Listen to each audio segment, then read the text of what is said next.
महामुनिराजों के कैसे कैसे अद्भुत गुण होते हैं, उन गुणों की प्रशंसा यहाँ कर रहे हैं।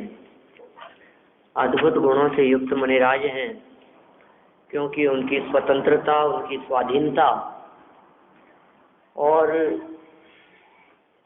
स्वतंत्रता पूर्वक विहार, इतना ही नहीं अधीन भाव से भोजन आदि का ग्रहण करना, स्वाध्याय, बहिर्मुख मंद प्रवृत्ति, अंतरंग निज स्वरूप में ही निवास करना, मुनिराजों के ही संग में रहना, ये बड़ी अद्भुत प्रवृत्तियां हैं उनकी, ये अद्भुत स्वरूप है उनका।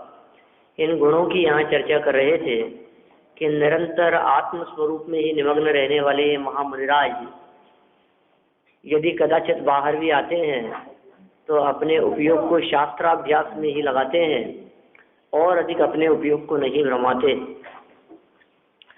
देखिए, इसी चर्चा को थोड़ा और आगे बढ़ाते हैं पेज नंबर 65 पर, 65 पेज पर देखिए, ऊपर से तीसरा पैराग्राफ है। मुनियों के मन का वेग मंद हो गया है। मुनिराजों के जो मन का वेग है, माने मन की जो तीव्रता है, या ऐसा कह सकते हैं मन की जो चंचलता है, वो बहुत मंद हो गई है। जबकि लोक का मन महाचंचल होकर बाह्य वस्तुओं में भी भटकता रहता है। ये अंतर की चर्चा चल रही है। शुरू से ही जहाँ से चर्चा प्रारंभ की थी, मुनिराजों का जीवन और गृहस्थ श्रावकों का जीवन, दोनों के जीवन में परस्पर किस प्रकार का अंतर है, अंतर की यहाँ चर्चा कर रहे थे। मुनिराजों का मन तो वेग से मंद है और लोक के जीवों का मन महाचंचल होकर बाह्य वस्तुओं में ही भटकता रहता है। मुनियों का मन आत्मविचार में लगा रहता है, दिन रात आत्मविचार, आत्मा का चिंतन, निरंतर आत्म स्वरूप का चिंतन। आत्मा कैसा है, आत्मा का स्वरूप क्या है, और आत्मा के अतीन्द्रिय आनंद का तो क्या कहना। अद्भुत उस आनंद रस में वे डुबकी लगाते रहते हैं। ऐसे उपयोग वहाँ रहता है। और कभी कभी बाह्य शुभ क्रियाओं में भी लगता है। वैसे तो मुख्य रूप से उनका मन अपने में ही लगा रहता है, लेकिन कभी कभी शुभ क्रियाओं में भी लगता है। अशुभ क्रियाओं का तो नाम भी नहीं है। अशुभ क्रियाएं तो मुनिराजों के जीवन में होती ही नहीं है। शुभ क्रियाओं में भी मन यदि लगता है, कभी कभी लगता है, और मुख्यतः तो निर्विकल्प स्वरूपाचरण में ही मग्न रहते हैं। मुनिराज क्या करते हैं, मुख्य रूप से यदि देखें हम, निर्विकल्प अपने स्वस्वरूप में ही लीन रहा करते हैं। और फिर कदाचित वहां से बाहर निकल जाएं तो शुभ क्रियाओं में लगे रहते हैं। ये सब कभी कभी अशुभ का तो अस्तित्व ही नहीं है, अशुभ का तो नामो निशान नहीं है। माने किसी भी प्रकार की पाप प्रवृत्ति उनके हृदय में नहीं देखी जा सकती है, न हृदय में है और न प्रवृत्ति में है। कभी कभी क्या शुभ क्रिया में निकलते हैं, शुभ क्रिया में तो निकलते हैं, कभी कभी आते हैं शुभ में भी। ज्यादा अंदर टिक गया तो क्यों नहीं रहेगा। हाँ, तो शुभ प्रवृत्तियां जो दिखाई देती है ना, शास्त्र लेखन की, आहार की, विहार की, कभी कभी देखी जाती है। ये जो प्रवृत्तियां हैं, ये प्रवृत्तियां उनके जीवन में कभी कभी कदाचित ही देखी जाती है। अदरवाइज तो वे बाहुबली के समान खड़े ही रहते हैं। बाहुबली के भी शुभ क्रिया चल रही होंगी अंदर। हाँ, शुभ विकल्प है ना, तो शुभ विकल्प कदाचित आ जाए तो शुद्ध की तरफ ही जाने का प्रयास रहता है। प्रयास तो दे जाता है। और जो क्रियाएं हैं, वे क्रियाएं कभी कभी होती है शुभ क्रियाएं, प्रवृत्ति रूप। मुनियों की ऐसी दशा होती है। यह उनके कौन से उत्कृष्ट तप का फल है मैं नहीं जानता। टोडरमल जी कह रहे हैं ये बात, मैं नहीं जानता ये कौन से उत्कृष्ट तप का फल है। और देखिए मुनिराज को संसार, शरीर और भोगों से उदासीनता रूप अतुल वैराग्य होता है। माने उनका वैराग्य ही गजब गजब प्रकार का है। देखो भोगों से वैराग्य हमें भी हो जाए, शरीर से हो जाए, घर गृहस्थी परिवारजन हमारे को प्रतिकूल दिखने लगे, अरे अरे ये तो सब स्वार्थी है। लेकिन हमारा जो ये वैराग्य है, ये वैराग्य बहुत क्षणिक है। एक से होता है और दूसरे से राग करने लगता है। किसी से वैराग्य हुआ तो किसी के प्रति राग है, इनसे तो विरक्त रहे, ये तो हमारे नहीं है, ये तो अपने हैं, तो फिर क्या वैराग्य हुआ वो। लेकिन मुनिराजों का जो वैराग्य है ये तीनों के साथ में समान वर्तता है। देखो संयोगों के साथ में, भोगों के साथ में और परिवार के साथ में वैराग्य होते हुए भी इंद्रिय और देह से विरक्ति नहीं होती। उनसे तो विरक्त हो गया, फिर भी अपने भले की मतलब शरीर किस प्रकार ठीक ठाक रखा जा सकता है, परेशानी किस प्रकार नहीं होवे। अपन तो अपनी सोचो जी, ये सब स्वार्थी है, देख लीजिए सारी दुनिया, कोई मतलब नहीं है किसी से, है ना। ये अपनी सोचो का मतलब मैं कैसे, अपनी भोजन की व्यवस्था क्या हो सकती है, अपने रहने का ठिकाना क्या हो सकता है, इनको तो छोड़ो, इनके भरोसे नहीं चलेगा काम, ये बच्चों के भरोसे काम नहीं चलेगा, अपन तो अपने ही दम पर देखो। तो ऐसा विचार करके क्या सोचता है कि ये सबसे तो वैराग्य हो गया है ना, और इससे वैराग्य नहीं हुआ, इसको अपना जान लिया। मुनिराजों की जिस अतुल वैराग्य की चर्चा कर रहे हैं, ये संसार, शरीर और भोगों से विरक्ति है। ये वास्तविक विरक्ति है, जिन्होंने जगत का स्वरूप वास्तव में देखा हो, स्वरूप चिंतन जिन्होंने किया हो। संसार की क्षणभंगुरता, संसार की परिवर्तनशीलता, सांसारिक जीवों के परिणाम, ये सब संसार के अंतर्गत शामिल होंगे। संसार से वैराग्य के कितने हेतु हो सकते हैं कि संसार से वैराग्य के लिए सबसे पहले तो संसार का स्वरूप देखें, संसार के स्वरूप को देखते हुए 4 गतियों को देखें, 84 लाख योनियों को देखें और पंच परावर्तन रूप संसार को देखें, तो ये संसार हमारे को आधार दिखाई देता है। ये संसार का स्वरूप किसके लिए? वैराग्य के लिए। संसार से वैराग्य कैसे होगा? वो संसार पंच परावर्तन रूप है, अनादि संसार में क्या क्या नहीं किया है, और यदि संसार से नहीं पार हुए तो और क्या क्या नहीं हो सकता है। इस संसार को पार करना बहुत कठिन काम है।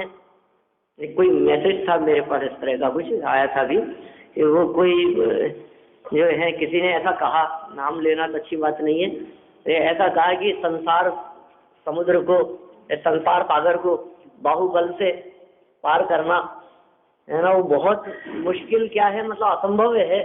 दुनिया में कोई ऐसा शूरवीर योद्धा नहीं हो सकता जो अपने भुजाओं से संसार सागर को पार कर सके। लेकिन जो सच्चे गुरुओं की शरण में होते हैं वे ही संसार समुद्र को पार कर जाते हैं। ऐसा एक वाक्य था, किसी का भेजा हुआ, मैंने उस वाक्य को पढ़ा और बहुत गहराई से विचार किया, गंभीरता से। यार कैसा समझते हैं, देखो आपको पता है, अब किसी का कहा हुआ था, वो किसी विशिष्ट व्यक्ति का, बहुत महत्वपूर्ण वाक्य कि भाई कितना महान वाक्य है। तो उससे गहराई से विचार करते हैं तो स्पष्ट ख्याल में आती है, अरे क्या बात कर रहे हो आप, सच्चे गुरुओं की शरण से पार नहीं होते, सच्चे गुरु बनने से पार होते हैं, शरण से नहीं। माने संसार से पार होने के लिए सच्चे गुरु की शरण नहीं चाहिए हमारे को, संसार से पार होने के लिए सच्चा गुरु बनना पड़ेगा, तो संसार से पार हुआ जाएगा। गुरु भी ये कहते हैं कि मेरी शरण नहीं, तेरी खुद की शरण की आवश्यकता। हाँ, जो इस तरह की बात समझे, ऐसी बात कहें, आप सच्चे, जब तक आप सच्चे मुनिराज की शरण नहीं लेंगे, जब तक आप मुनिराजों की शरण में नहीं आएंगे, तब तक आपको मुक्ति नहीं मिलेगी। शरण से क्या होगा? नहीं, सच्चे मुनिराजों की शरण नहीं, अपने आत्मा की शरण पूर्वक जिनकी सच्ची मुनि अवस्था हुई हो, उन्हें मुक्ति की प्राप्ति होती है। ये है असली बात। तो फिर तो गुरु की शरण लेवे हम, इसका मतलब सारे गृहस्थ फिर जाएंगे, बिना गुरु बने, बिना मुनि बने ही। गुरु की शरण नहीं, गुरु बनना पड़ेगा। मुनिराज की शरण नहीं, मुनिराज बनना पड़ेगा। सच्चे मुनिराज की शरण मात्र से काम नहीं चलेगा, सच्चे मुनिराज स्वयं बनना पड़ेगा यदि मुक्ति चाहते हैं तो ऐसी बात है। यहाँ क्या कह रहे हैं, संसार से विरक्ति हो, स्वयं मुनि बने। ऐसे प्रकारांतर से मत लगाओ आप, कहाँ की कहाँ बात है, ठीक है ना। फिर तो शरण लेगा तो यहीं से हो जाएगा ना, बनना थोड़ी ना पड़ेगा, लेकिन वो उधर से मुक्त हो जाएगा ना। तो फिर तो और भी और आगे ले जाओ, शास्त्र सुनने के लिए आएगा तो मुक्त हो जाएगा। क्योंकि शास्त्र सुनने के लिए आएगा तो सुनेगा, समझेगा, समझेगा तो सम्यक दर्शन होगा, फिर सम्यक दर्शन होगा तो फिर आगे बढ़ेगा, तो फिर शास्त्र सुनने से मुक्त हो जाएगा ना। फिर ऐसा नहीं, यहाँ कह रहे हैं संसार से विरक्ति माने संसार का स्वरूप, फिर संसार में रहने वाले जीवों का स्वरूप। अकेला संसार का स्वरूप ही नहीं, संसार का स्वरूप 4 गति, 84 लाख योनियां और 5 परावर्तन, इनका स्वरूप, इनके दुखों की चर्चा। फिर इस संसार में रहने वाले हमारे नजदीकी जो लोग दिखाई देते हैं, उनका अंतरंग स्वरूप, उनका परिणाम वैराग्य के लिए कैसे कैसे परिणाम होते हैं, इनसे कोई उम्मीद नहीं थी। इनके विचार को देख करके, इनके परिणामों को देख करके हमारे को ऐसा लगता है कैसे कैसे लोग होते हैं वास्तव में। जब लोगों के परिणाम को देखते हैं, हम लोगों की क्रूरता को देखते हैं, मायाचारी को देखते हैं, छल कपट को देखते हैं, अंतरंग विकारी भावों को देखते हैं, तो हमें ऐसे लगता है कि वो ये तो वास्तव में संसार तो ऐसे ही है, तो संसार तो इन्हीं लोगों से भरा है। ये वैराग्य संसार से। फिर शरीर से और भोगों से उदासीनता, शरीर से वही पल रुधिर राजमल थैली, इस प्रकार की जो कथन मिलते हैं शास्त्रों में, किससे भरा हुआ है ये शरीर, अंदर में क्या भरा हुआ है। ये देह उस छाछ के समान है, और अंदर में मौजूद जो मक्खन है, घी है, उसके समान आत्म तत्व उसे नहीं संभालता। वो लोग बाजार से कोई व्यक्ति 2 बर्तन लेकर के आए, 2 लोटे, एक में घी भरा हुआ और एक में छाछ, और थोड़ा यदि कहीं ठोकर लगती है तो पहले किसे संभालेगा? घी को संभालेगा पहले। ऐसे ही कह रहे हैं, वहां तो सब समझदार हैं, लेकिन यहाँ जो घी के समान है, जो असली मूल तत्व के समान है, मूल तत्व, प्रयोजनभूत तत्व, बहुमूल्य तत्व, ऐसे आत्म तत्व को तो ये संभालता नहीं है, और उस छाछ के समान देह को संभालने में ही अपने उपयोग को बर्बाद करता है। ये कैसा मूर्ख है ये। भोगों के बारे में विचार करें, इन भोगों में सुख नहीं है, इन भोगों में सार नहीं है, ये भोग अपार हैं, ये भोग क्षणिक है, क्षणभंगुर है, नाशवान है। दुख रूप आकुलता उत्पन्न होती है तब तो इनको भोगने का भाव आता है। भोगते समय आकुलता रहती है, और भोगने के पश्चात भी आकुलता से मुक्ति नहीं हो जाती, निराकुल नहीं हो पाता। इस प्रकार जिन भोगों के आदि, मध्य और अंत में आकुलता ही व्याप्त रहती है, वे भोग निरंतर दुख स्वरूप ही है मेरे लिए। इस प्रकार इनका विचार करने पर जिन मुनिराजों के हृदय में अतुलनीय वैराग्य होता है, अद्भुत वैराग्य जिनके हृदय में, जिनके परिणामों में होता है। देखिए फिर कहते हैं, जगत के जीवों को राग द्वेष का तीव्र उदय होता है। मुनिराजों को तो अतुल वैराग्य होता है, और जगत के जीवों को राग द्वेष का तीव्र उदय होता है। उसी परिस्थिति में, जिस परिस्थिति में मुनिराजों को वैराग्य है, उस परिस्थिति में जगत के जीवों को राग द्वेष है। ये फर्क है। मुनिराज शारीरिक प्रतिकूलता देख करके वैराग्य भाव का पोषण करते हैं, उससे विरक्त होते हैं, और जगत के जन शारीरिक प्रतिकूलता को देख करके उससे द्वेष करते हैं।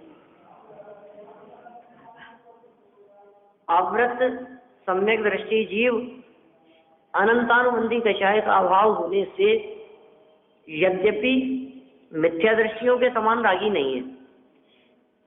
चतुर्थ गुणस्थानवर्ती अविरत सम्यक दृष्टि, वे जीव, चौथे गुणस्थान वाले सम्यक दृष्टि जीव मिथ्या दृष्टियों की समान रागी नहीं है, तथापि प्रत्याख्यान के उदय, अप्रत्याख्यान के उदय से रागी है। भिन्न भिन्न कषाएं हैं, अनंतानुबंधी का उदय तो नहीं है, लेकिन अप्रत्याख्यान का उदय तो है उनके जीवन में।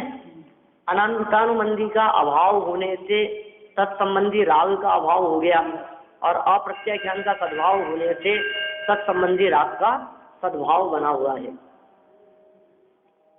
अणुव्रती श्रावक यद्यपि अप्रत्याख्यान के अभाव से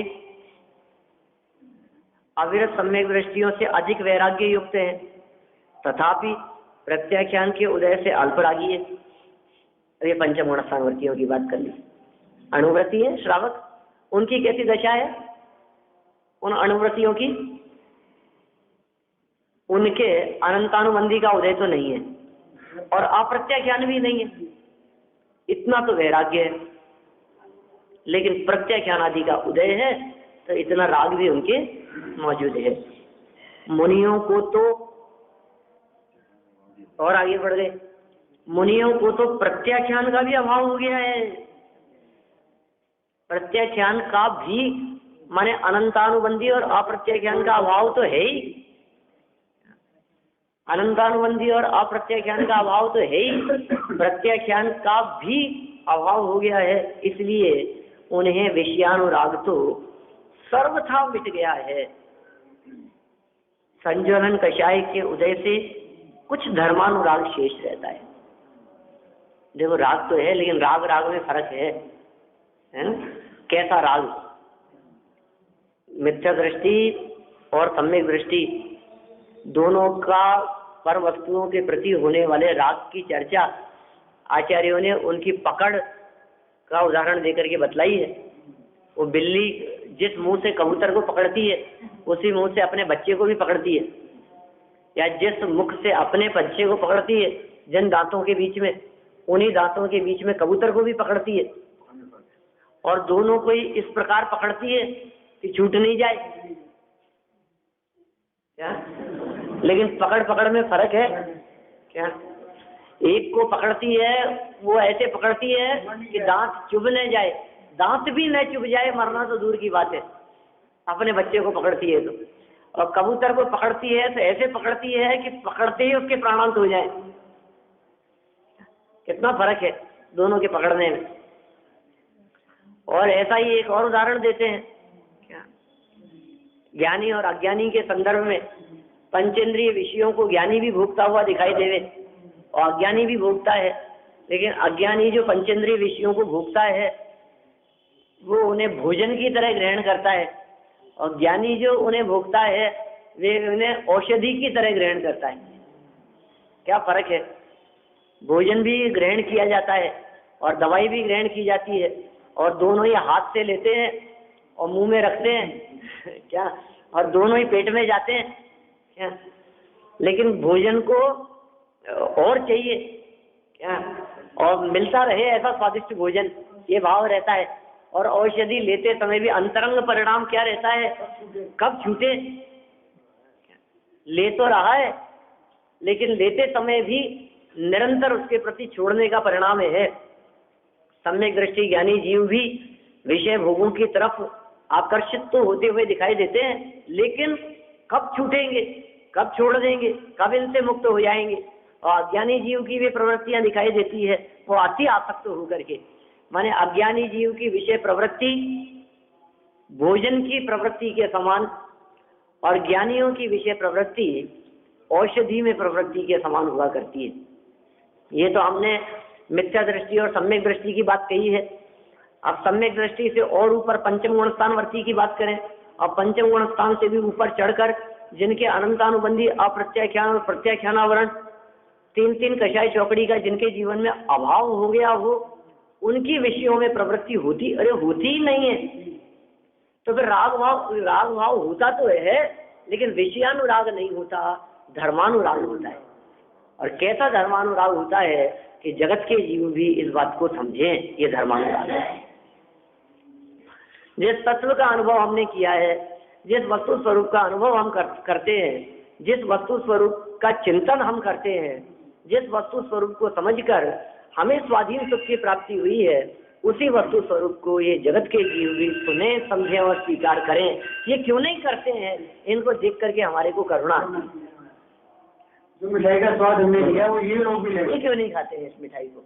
ऐसी करुणा आती है हम देख देख करके, ऐसा परिणाम आता है, अरे ये कैसे, ये कैसे जीव हैं, इनकी इतनी सी बात समझ में नहीं आ रही है। मिठाई है इनके पास, मरना सबको एक दिन, अपनी अपनी बात, इतनी सी बात इनको समझ में नहीं आ रही। कोई कुछ साथ नहीं ले जाता, ये इतनी सी बात इनको समझ में नहीं आ रही है। इन विषयों में आनंद नहीं है, ये बात इनके समझ में नहीं आ रही है। देखो ऐसी प्रवृत्ति होती है मन राजियों की, और इसका नाम विषयानुराग नहीं है। राग तो है, लेकिन ये राग है धर्मानुराग, और उस धर्मानुराग के कारण ही ग्रंथ रचना हो जाती है, धर्मानुराग के कारण ही उपदेश हो जाते हैं, उनके व्याख्यान हो जाते हैं, धर्मोपदेश हो जाते हैं, लेखन आदि की प्रवृत्तियां देखी जाती है। ये सब धर्मानुराग का ही फल जानना चाहिए। ठीक है, कहाँ तक आ गए अपन? नीचे इस पैराग्राफ में, इसलिए उन्हें विषयानुराग तो सर्वथा मिट गया है मणिराज को, और संज्वलन कषाय के उदय से कुछ धर्मानुराग शेष रहता है। अभी संज्वलन मौजूद है ना, धर्मानुराग शेष रहता है, विषयानुराग बिल्कुल नहीं है, रंच मात्र भी नहीं है, सर्वथा मिट गया है। यही छठवां गुणस्थान है, ये छठवां गुणस्थान। धर्मानुराग है ना, इसलिए छठवां गुणस्थान कहा। इससे ऊपर के गुणस्थानों में वीतराग भाव की ही वृद्धि होती है, इसलिए मुनियों को अतुल्य वैराग्य कहा है। हाँ, वो शुद्ध भाव रूप है और ये शुभ भाव रूप है। धर्मानुराग तो बंधन का ही कारण है।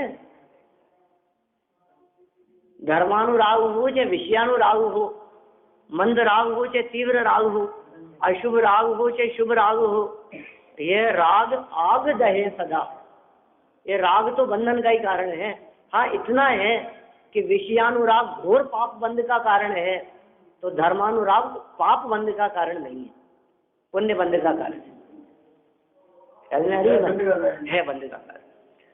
तीव्र राग तीव्र बंधन का कारण है, तो मंद राग अल्प बंधन का कारण है। अशुभ राग पाप बंधन का कारण है, तो शुभ राग पुण्य बंधन का कारण है। इसलिए बहुत पाप तो नहीं है, बहुत खोटा काम तो नहीं है। जिस प्रकार समझिए आप, ऐसे कौन से राग को, विषयानुराग को खोटा काम कहा है, उस प्रकार धर्मानुराग ऐसा खोटा काम नहीं है। यदि वो विकल्प रूप है, तो सही बात तो समझ गया हमें क्या पूछ रहे हैं। तो यदि आप उसको विकल्प रूप ग्रहण कर, धर्म ध्यान दो प्रकार का, धर्म ध्यान कहाँ से कहाँ तक कहा? चौथे से सातवें तक, ठीक है, चौथे से सातवें तक गुणस्थान तक है ना धर्म ध्यान। अब चौथे से सातवें गुणस्थान तक जो होने वाला धर्म ध्यान है, उसको यदि विकल्पात्मक ले रहे हैं तो वो धर्मानुराग है क्या? और यदि उस धर्म ध्यान को जो चौथे से सातवें में जो शुद्धोपयोग है, तो वो धर्मानुराग नहीं है, वो शुद्धोपयोग, वो वीतराग भाव है। ये दोनों धारा चल रही है ना छद्मस्थ दशा में, ये दोनों धारा चलती है। तो जितना धर्मानुराग है उतना बंधन है, और जितना वीतराग भाव है उतना अबंध है। ये दोनों दशा उनकी चलती है।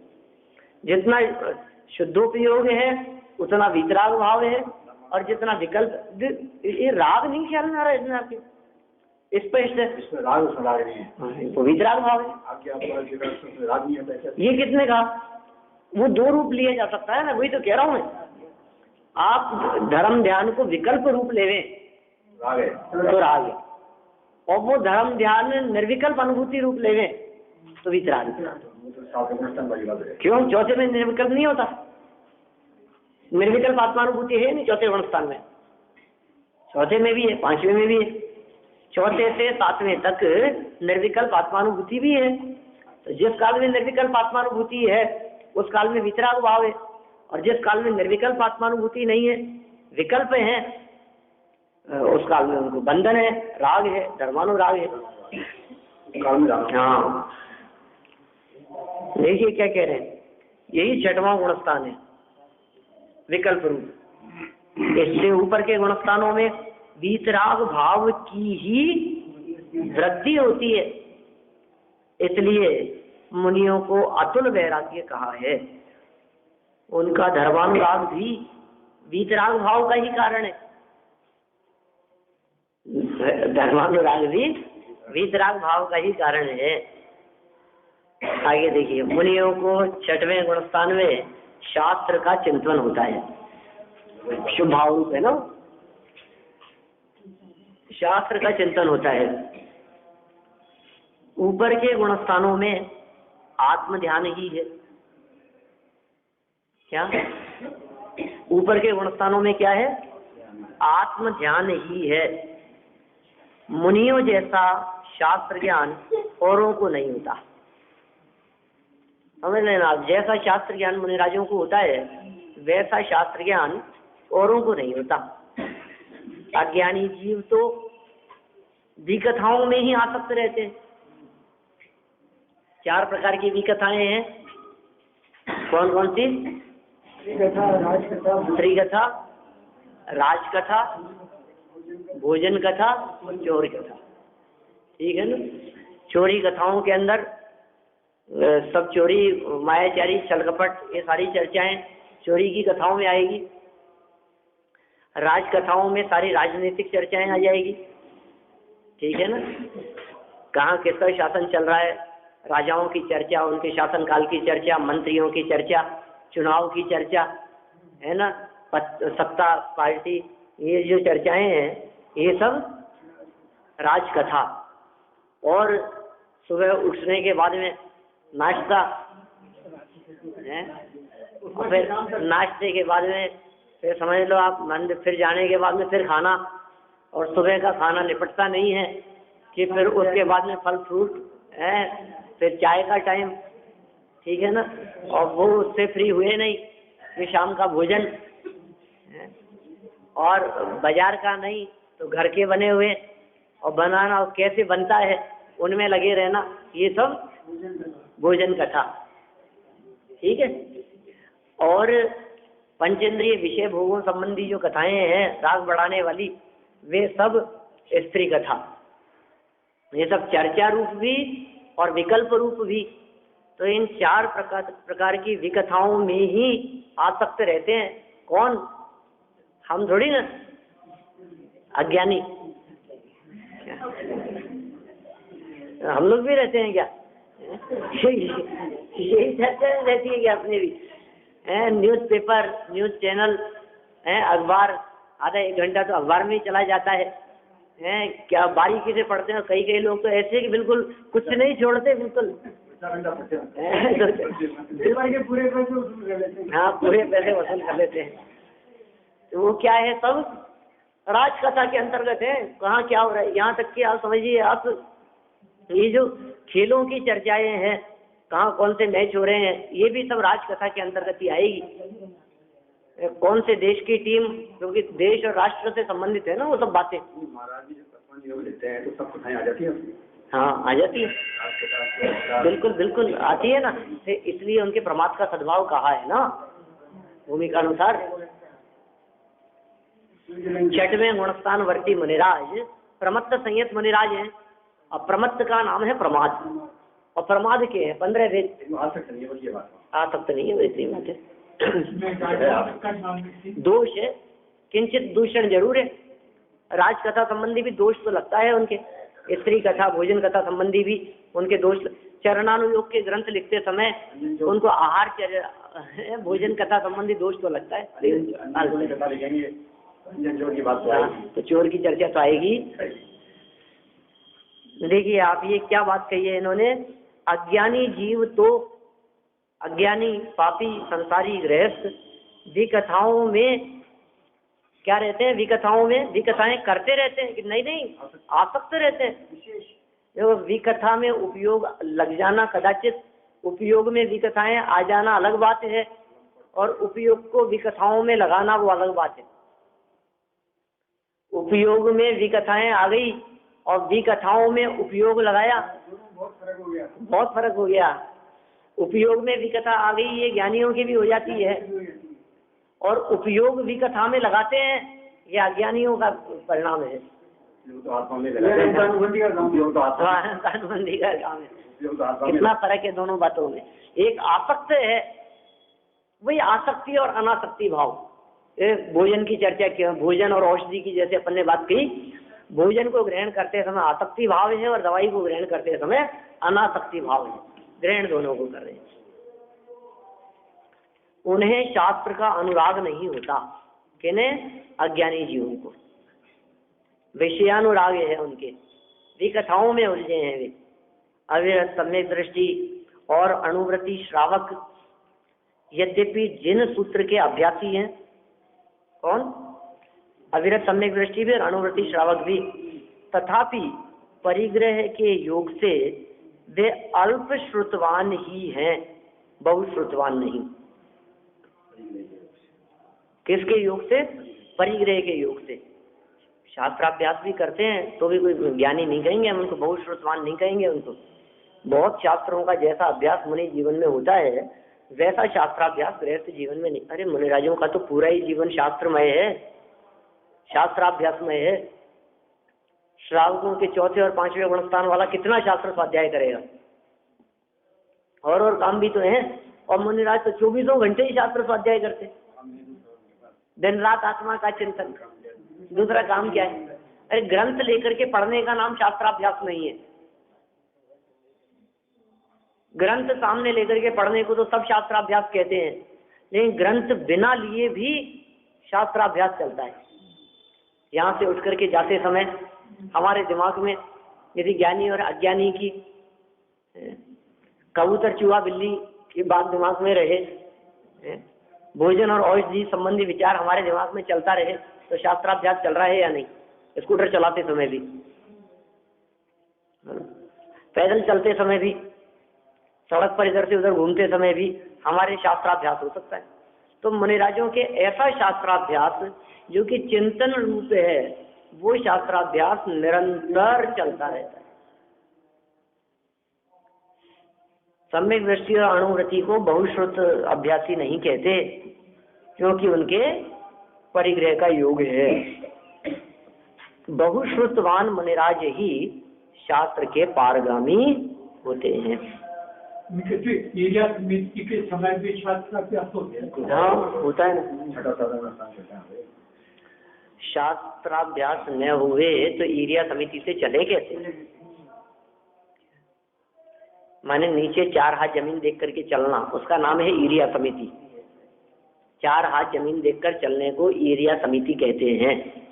लेकिन ये कब संभव है कि मैं मुनि हूँ, मुझे 4 हाथ जमीन देख करके चलना है? ऐसा नहीं। अंतरंग परिणामों में जब जीवों के प्रति बहुत करुणा का भाव आता है कि किसी भी जीव की विराधना मेरे माध्यम से नहीं होवे, इतने उज्ज्वल और उत्तम परिणाम जब अंदर में चल रहे होते हैं, तो उन परिणामों का नाम है शास्त्राभ्यास। कदम 4 हाथ से ज्यादा जाते ही नहीं है, दृष्टि जाती नहीं है। कदम से एक बार में एक ही बढ़ाया जाएगा, लेकिन दृष्टि इतने से आगे नहीं बढ़ती है। ठीक है ना? दृष्टि जाती वहीं तक है जहाँ तक हमारे को चींटी आदि जीव दिख सके, मतलब कुल मिलाकर के नीचे देख करके चलते हैं। इतनी बात है। देखिए अब यही पॉइंट जो आपने कही ना अभी बात, वही बात कह रहे हैं ईरिया समिति जैसी। मुनियों के समान जीव दया औरों को नहीं होती। आई ये लाइन, हमारे हृदय में भी जीव दया है कि नहीं? बिल्कुल जीव दया है। ये कैसी जीव दया है कि बंदर आ जाते हैं तो उसको लकड़ी नहीं मारते। ऐसी जीव दया है हमारे में। पानी नहाते हैं, सब क्या है? मुनिराज तो रात्रि में चलते भी नहीं है, विहार नहीं करते। कितनी उत्कृष्ट जीव दया है।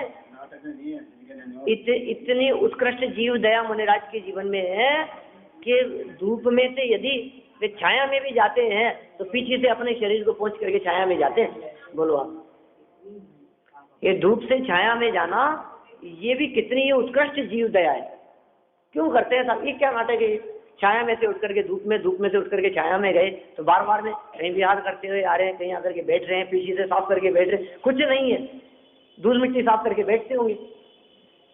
जमीन पे मिट्टी होगी ऐसे बैठ जाए क्या? मिट्टी से साफ करें थोड़ा सा, शरीर की मिट्टी न लग जाए। शरीर की मिट्टी नहीं लग जाए, नहाते और नहीं है। नहीं नहीं नहीं नहीं, ऐसा नहीं है। ये जीव दया, मुनियों के समान जीव दया औरों को नहीं होती, ऐसा कह रहे हैं। ऐसी जीव दया है, कितना उत्कृष्ट परिणाम है। बोलो इधर केश लोच करते हैं, अरे उतराई चलवाले में तो क्या फर्क पड़ता है कि नहीं नहीं हिंसा का दोष लगता है। अरे उसमें क्या फर्क पड़ जाएगा, उसके अंदर बाल उतरने, अब हाथ से उतारो चाहे उतरे से उतारो, में क्या फर्क पड़ेगा उसमें कि नहीं, वो हिंसा का साधन है। क्या वो कैंची चप्पू आदि जो है वो हिंसा का साधन है, वो प्रयोग में नहीं लेते। वो कैंची चलने पर बाल तो कटेंगे ही, क्या जीवों की भी हिंसा होगी साथ में। अवस्था में भी सब्जी काटना भी, सब्जी हाँ, बंधारना, साफ करना, सुधारना, ऐसे शब्दों का प्रयोग करते हैं। तो देखिए क्या कह रहे हैं, मुनियों के समान। आप देखिए मुनिराजों के जीवन को देखिए आप, तो आपको लगेगा उनकी कैसी जीव दया है। ये सब जीव दया के परिणाम स्वरूप हो रहा है। भाषा समिति जीव दया के परिणाम स्वरूप है। ईष्णा समिति 46 दोष 32 अंतराय डाल करके आहार लेना जीव दया के परिणाम स्वरूप हो रहा है, ठीक है ना।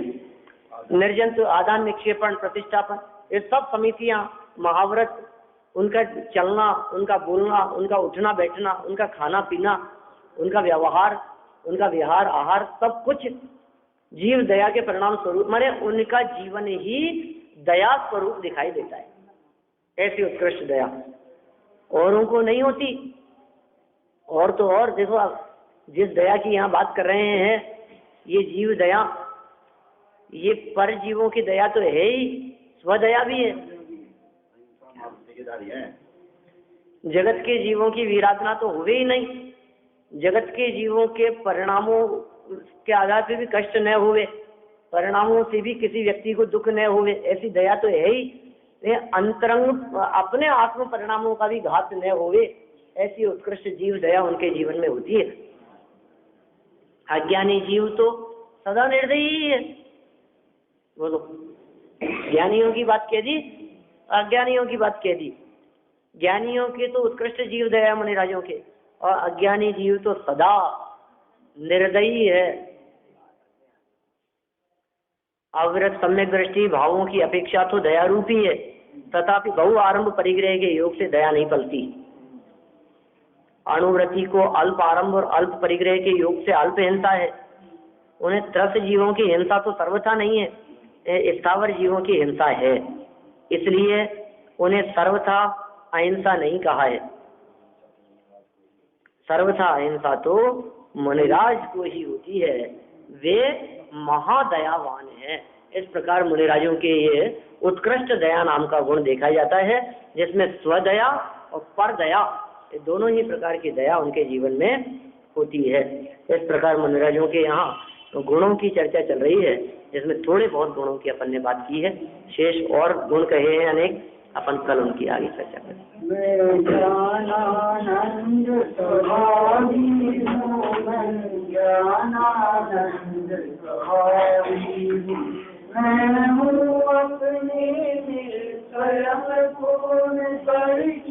मुझ में कुछ रूपी स्पर्शी पर से कुछ भी संबंध नहीं। मैं रंग भिन्न भेद से भी मैं भिन्न निराला हूँ। मैं हूँ अखंड चैतन्य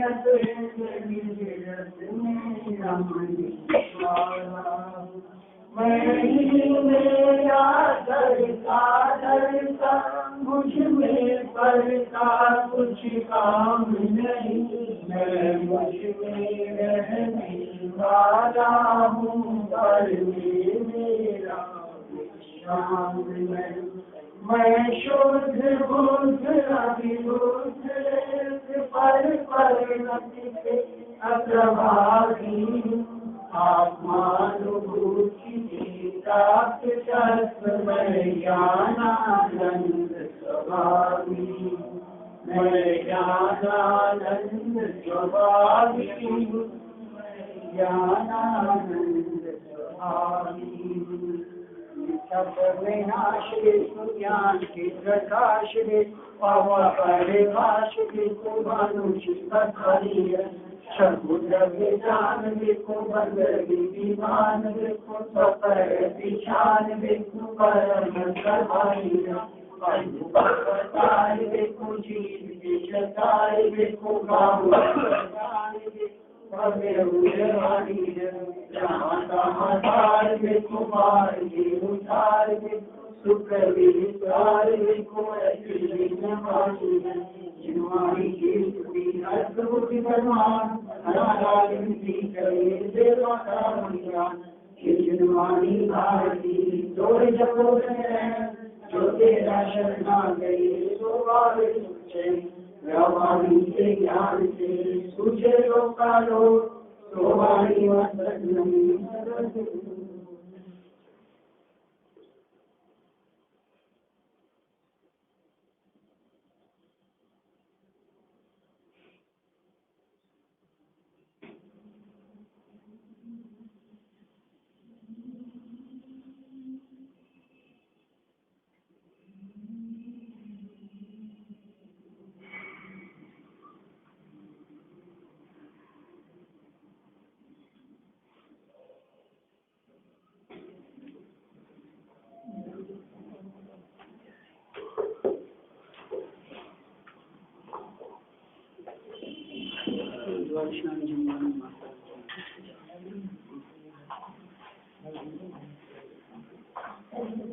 Thank you.